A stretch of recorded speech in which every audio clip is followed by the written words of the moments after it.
អធិរាជិនីដ៏កំសត់ម្នាក់បានសោយទីវង្គតភ្លាមបន្ទាប់ពីឡើងសោយរីកដែលសេចជាងនេះទៅទៀតគឺព្រលឹងនាងបានចាប់ជាតិមកក្នុងខ្លួននារីថតទម្ងន់200គីឡូក្នុងសម័យទំនើបដើម្បីសាកល្បងភាពសប្បាយរីករាយបែបនារីសម័យថ្មីនាងក៏បានទៅបារដើម្បីរកប្រុសស្អាតនឹកស្មានមិនដល់ថាការជួបគ្នាដោយចៃដន្យជាមួយប្រធានក្រុមហ៊ុនដែលកំពុងស្រវឹងបែរជាបង្កើតរឿងរ៉ាវមិនគួរឲ្យជឿមួយប៉ុន្តែសំណាងអាក្រក់មិនទាន់ចប់ទេមួយខែក្រោយមកនាងក៏មានផ្ទៃពោះកូនរបស់ប្រធានក្រុមហ៊ុនហើយក៏សម្រាលបានកូនភ្លោះ5នាក់ក្នុងពេលតែមួយឯប្រធានក្រុមហ៊ុនវិញគិតថាខ្លួនត្រូវគេប្រមាថទើបតាមស្វែងរកនារីនោះគ្រប់ទីកន្លែងដោយមិនដឹងថានារីនោះបានហ្វឹកហាត់យ៉ាងខ្លាំងក្លារហូតប្រែខ្លួនក្លាយជាស្រីស្រស់សេកស៊ីក្នុងរយៈពេលតែ5ឆ្នាំដោយប្រើវិធីសាស្ត្រដាច់ខាតបែបអធិរាជិនីអ្នកភូមិគ្រប់គ្នាទាំងចាស់ទាំងក្មេងសុទ្ធតែព្រមចុះចូលនឹងនាងហើយកូនទាំង5នាក់របស់នាងក៏កាន់តែធំធាត់ឡើងថ្ងៃមួយបុរសនោះបានដឹងដំណឹងពីនារីនោះប៉ុន្តែមិននឹកស្មានថាត្រូវក្រុមឃាតករដែលប្អូនជីដូនមួយបញ្ជូនមកតាមស្ទាក់ផ្លូវដោយសារចាញ់ព្រៀបគេទើបត្រូវកំបិតចាក់រហូតសន្លប់បាត់ស្មារតីខណៈនោះក្មេងស្រីម្នាក់បានឃើញហេតុការណ៍ឃើញបុរសនោះរបួសធ្ងន់ហើយនឹកឃើញថាខ្លួនមិនដែលឃើញមុខប៉ាពីមុនមកទើបអូសគាត់តាមឡានក្មេងលេងយកទៅផ្ទះម៉ាក់មើលកូននាំអ្នកណាមកបន្ទាប់មកនារីនោះក៏ចូលទៅក្នុងបន្ទប់ដើម្បីព្យាបាលប៉ុន្តែពេលឃើញរបួសរបស់បុរសនោះចាប់ផ្ដើមខ្ទុះត្រូវតែប្រើថ្នាំពិសេសទើបអាចព្យាបាលនាងក៏បីបុរសនោះយកទៅបោះក្នុងទឹកក្តៅនៅខាងក្រៅឃើញសាច់ដុំពោះដ៏រឹងមាំរបស់គេនាងក៏ចាប់ផ្ដើមលងស្នេហ៍នឹកស្មានមិនដល់ថាបុរសនោះក៏ដឹងខ្លួនឡើងប៉ុន្តែភ្នែកមើលមិនឃើញអ្វីទាំងអស់គ្រាន់តែសម្លេងនាងដែលធ្លាប់ក៏ចំណាំបានភ្លាមថានេះគឺនាងធាត់នៅបាកាលពីមុននាងស្រីធាត់អាក្រក់នាងធ្វើអ្វីលើខ្ញុំឃើញដូច្នេះនាងក៏ប្រញាប់បកស្រាយថាទើបតែជួយសង្គ្រោះប៉ុន្តែប្រធានក្រុមហ៊ុនហាក់ស្អប់នាងចូលឆ្អឹងខ្នងមិនព្រមស្ដាប់អ្វីទាំងអស់ហើយព្យាយាមច្របាច់គឺនាងឲ្យស្លាប់សំណាងល្អដែលកូនលេចមុខមកទាន់ទើបគាត់បានឃើញគេចាំខ្លួនបាននាងក៏ឈប់លាក់បាំងហើយដោយសារកូនទារោគប៉ាគ្រប់ពេលឥឡូវឪពុកបង្កើតនៅចំពោះមុខហើយទើបនាងសម្រេចចិត្តថានឹងរៀបការជាមួយគាត់នៅថ្ងៃស្អែកមិនអាចទៅរួចទេអ្នកស្នងមរតកក្រុមហ៊ុនដ៏អស្ចារ្យគ្មានថ្ងៃរៀបការជាមួយនាងធាត់អាក្រក់ដូចជានាងឡើយខ្ញុំឲ្យអញធ្វើជាកូនប្រសារគឺជាការផ្ដល់កិត្តិយសឲ្យអញហើយយកវាទៅឃុំក្នុងបន្ទប់បំពន់ឲ្យល្អកុំឲ្យវាស្លាប់ឲ្យសោះរងចាំសិន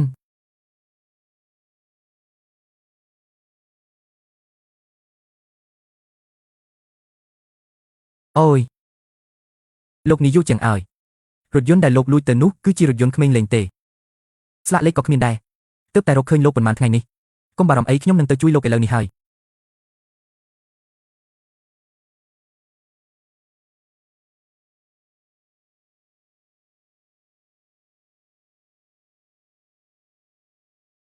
មិននឹកស្មានថាជាងយូវឹងទៅជ្រកកោនក្នុងភូមិហើយត្រូវបង្ខំឲ្យរៀបការជាមួយស្រីធាត់ម្នាក់នោះសោះបើថ្ងៃនេះបើកកាយរឿងនេះឈ្មោះសម្លេងរបស់គេនៅក្រុមហ៊ុនគ្រួសារជាងនឹងត្រូវបំផ្លាញចោលទាំងស្រុងពូទី2អ្នកកាសែតបានផ្ដល់ដំណឹងអស់ហើយមែនទេរៀបចំរួចរាល់អស់ហើយហាចាំមើលរឿងសប្បាយទាំងអស់គ្នាក្រុមហ៊ុនគ្រួសារជាងត្រូវតែជាកម្មសិទ្ធិរបស់ខ្ញុំ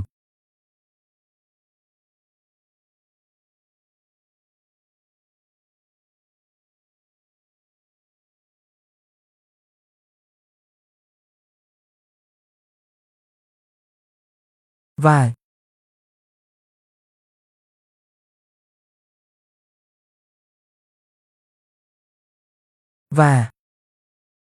ម៉ាក់ស្អាតខ្លាំងណាស់ចាំបន្តិច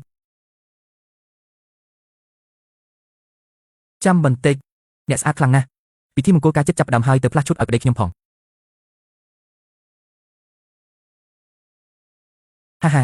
ខ្ញុំប្រាប់ឲ្យដឹងណានេះជាការបង្ខិតបង្ខំខុសច្បាប់បើឯងហ៊ានបង្ខំ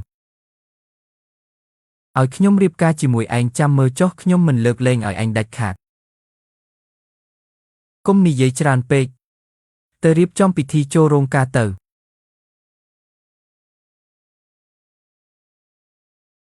ខ្ញុំបានជាសះស្បើយវិញហើយនាំកូនកំឡោះទៅសន្តាគារទៅខ្ញុំនឹងទៅរៀបចំខ្លួនសិនថយទៅ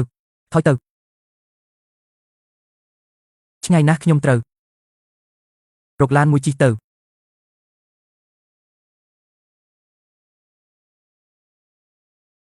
លោកនាយកជាងសុំទោសដែលមកយឺតបញ្ជាឲ្យក្រុមច្បាប់ក្រុមហ៊ុនគ្រួសារជាងទាំងអស់ប្រមូលភស្តុតាងបទល្មើសរបស់ស្រីធាត់នេះឲ្យអស់មកកុំឲ្យវាមានថ្ងៃងើបមុខរួចឲ្យសោះម្យ៉ាងទៀតបញ្ជាឲ្យអង្គរៈទាំងអស់ពួនស្ទាក់ជុំវិញសន្តាគារដើម្បីប្រើល្បិចបកត្រឡប់វិញចាំស្ដាប់បញ្ជាខ្ញុំគ្រប់ពេលវេលាលើកនេះមិនឲ្យវាគេចផុតទៀតដាច់ខាតទទួលបញ្ជា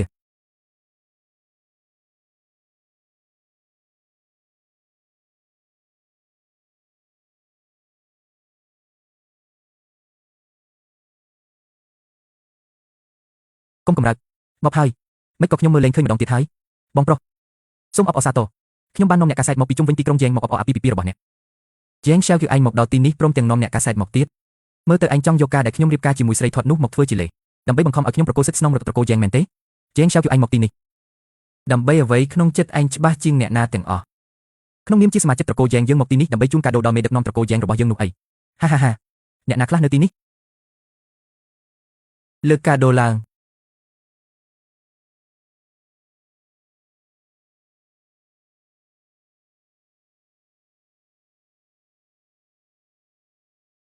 បងប្រុសឬហាស្រីដែលបងយកមកធ្វើជាប្រពន្ធមានទម្ងន់ដល់ទៅ200គីឡូរ៉ូបមួយជុតនេះដែលដាំត្បូងតម្លៃរាប់លាននេះបងថ្លៃស្រីច្បាស់ជាចូលចិត្តហើយមួយនេះទៀតកូនរបស់បងទាំងពីរអ្នកច្បាស់ជាញ៉ាំច្រើនមិនធម្មតាទេម្សៅទឹកដោះគោត្រូវតែដាក់ក្នុងនេះទើបគ្រប់គ្រាន់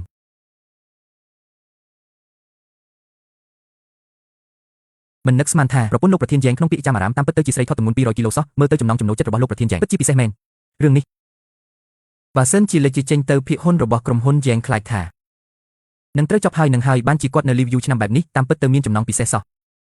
ពួកឯងកុំនិយាយផ្ដេសផ្ដាសខ្ញុំមិនបានចង់រៀបការសោះឡើយខ្ញុំយ៉ែង Xiao Qiu បើសិនឯងនៅចាត់ទុកខ្លួនឯងជាសមាជិកត្រកូលយ៉ែងចូលប្រាប់អ្នកកាសែតទាំងនេះឲ្យស្ងាត់មាត់កុំនិយាយផ្ដេសផ្ដាសបងប្រុសបងមិនមែនកំពុងនិយាយលេងទេមែនទេឬមួយបងចិត្តរៀបការហើយក៏មានអារម្មណ៍ភ័យខ្លាចមុនថ្ងៃរៀបការទៅវិញបងកុំនិយាយរឿងមិនពិតអីយកវែង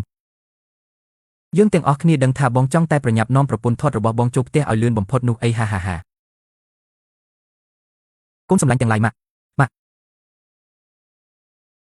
ក់កូនចង់ធ្វើជាក្មេងកាន់ផ្កាក្នុងពិធីរៀបការកូនក៏ចង់ដែរមិនបានទេឥឡូវនេះពួកកូនមិនទាន់អាចបង្ហាញមុខទាំងអស់បានទេម៉ាក់ត្រូវពិនិត្យមើលចរិតឪពុករបស់ពួកកូនឲ្យច្បាស់សិនទើបម៉ាក់អាចទុកចិត្តឲ្យពួកកូនទៅស្គាល់គាត់បានទៅកូនទី5យើងទៅវិញ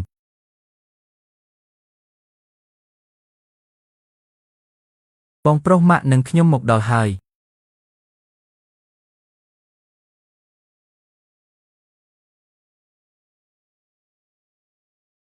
ទាំងអស់នេះគឺដោយសារតែឯងអាំនោះធាត់ខ្ញុំមិនឲ្យឯងរួចខ្លួនទេឆាប់ត្រៀមខ្លួនទៅ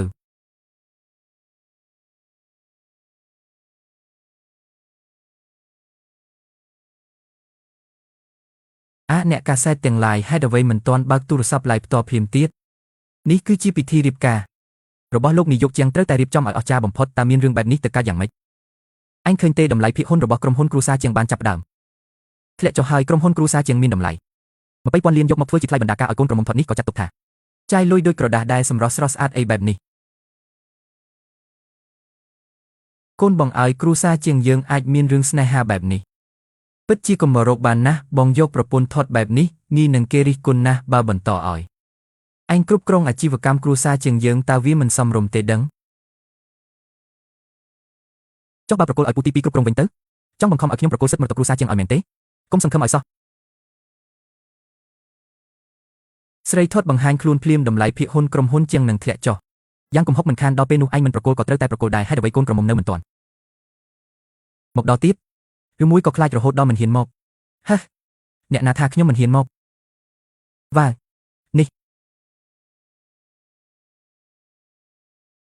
នេះមែនទេកូនក្រមុំរបស់យើង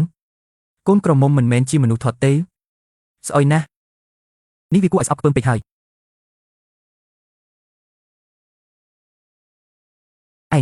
ឯងមើលទៅដល់ពេលស្លាប់របស់ស្រីធាត់ហើយនាងស្អាតណាស់ខ្ញុំស្អាតមែនទេអញពិតជាងងឹតភ្នែកហើយមែនទេកូនក្រមុំនេះស្អាតខ្លាំងណាស់ឃើញទេកូនក្រមុំខ្ញុំគួរឲ្យស្រឡាញ់ដល់កម្រិតណា